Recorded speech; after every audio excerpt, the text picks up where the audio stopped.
Okay, number 5. We have a quotient. So we're going to use a quotient rule.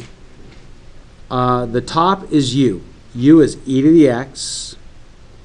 V is x squared. U prime, the derivative of e to the x is e to the x.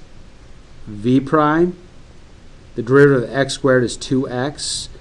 And v squared is x squared squared, so just x to the 4th power.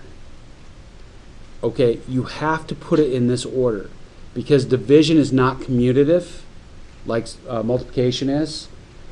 So you have to put it in this order.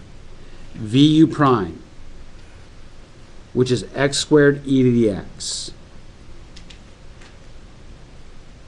Subtract